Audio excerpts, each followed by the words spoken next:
அனைவருக்கும் வணக்கம். கேப்டன் பிறந்த நாள். ஒரு காலத்தில் ஆகஸ்ட் 25 என்றாலே தமிழ்நாட்டில் ஒரு வீட்டை நோக்கி ஆயிரக்கணக்கான கண்கள் திரும்பும். அது ஒரு சாதாரண வீடு கிடையாது, அது மக்களின் வீடு, கேப்டன் விஜயகாந்த் அவர்களின் வீடு.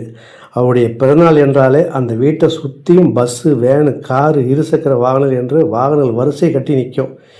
எங்கேருந்து வருவாங்கன்னு தெரியாது, ஆனால் அவ்வளோ ஜனங்க இருக்கும். தமிழ்நாட்டிலிருந்து பல்வேறு பகுதியிலிருந்து தங்கள் தலைவனை வாழ்த்த வேணும்னு, அதுவும் ஒரு முறையாவது நேரில் வந்து பார்த்துட வேண்டும் என்று ஒரே ஆசையோடு ஆயிரக்கணக்கான மக்கள் வந்து நிற்பாங்க.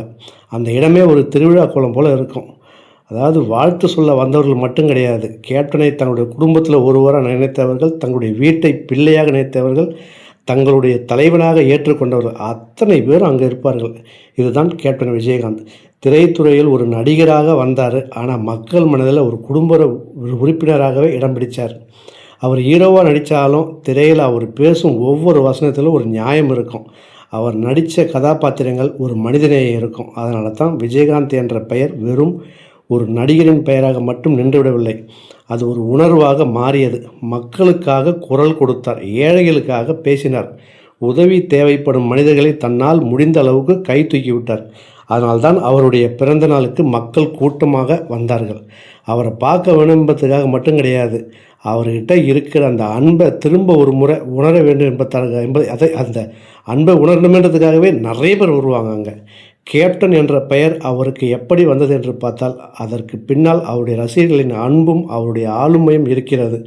ஒரு நடிகருக்கு ரசிகர்கள் இருப்பார்கள், ஒரு தலைவனுக்கு தொண்டர்கள் இருப்பார்கள். ஆனால் விஜயகாந்த் அவர்களுக்கு ரசிகர்கள் இருந்தார்கள், தொண்டர்கள் இருந்தார்கள். அதையும் தாண்டி அவரை தங்கள் குடும்பத்தில் ஒருவராக நினைத்த கோடான கோடி மக்கள் இருந்தார்கள். அதுதான் கேப்டனின் மிகப்பெரிய வெற்றி.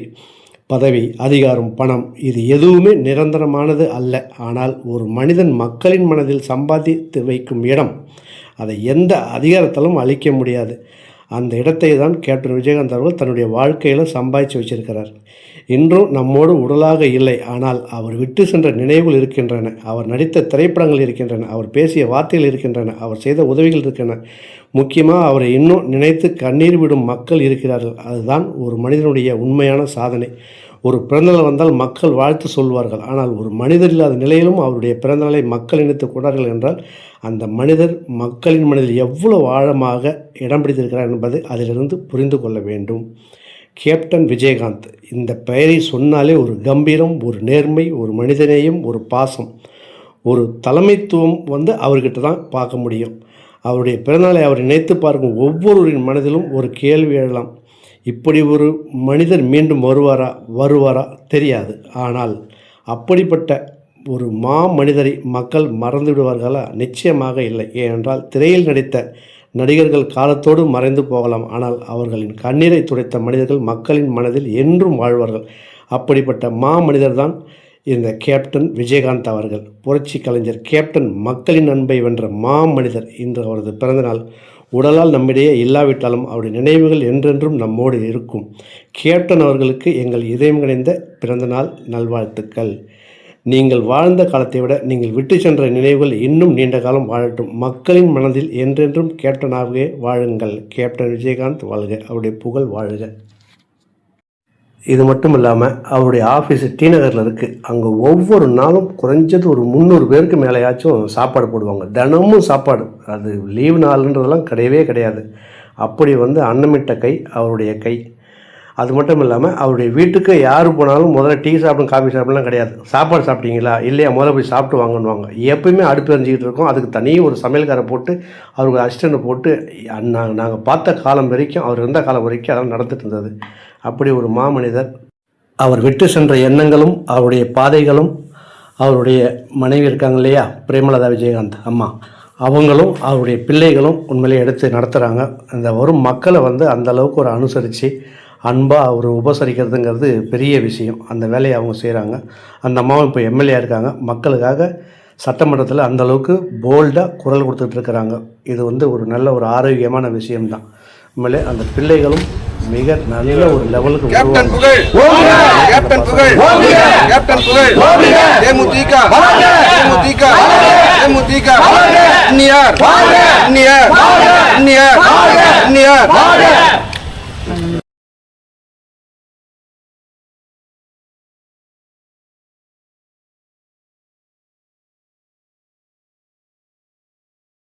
எனக்கு தெரிஞ்சு ஆரம்ப காலகட்டங்களில் வந்து வருஷத்துக்கு 50 லட்ச ரூபா அவர் சம்பாதிக்கிற பணத்துலேருந்து மக்களுக்கு சேவைக்காக ஒதுக்கிட்டு வரோம். அதாவது தமிழ்நாட்டில் மூலை முடுக்கெல்லாம் அந்த இடத்துக்கெல்லாம் வந்து அவருடைய பணமும் போய் சேரும். அதாவது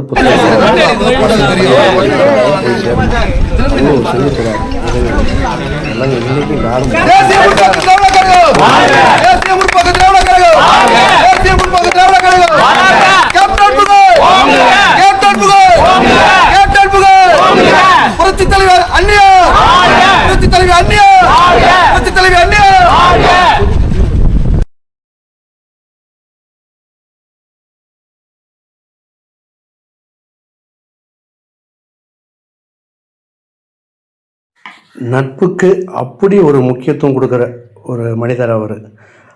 அவர் இருந்த காலத்தில் இந்த சினிமா வந்து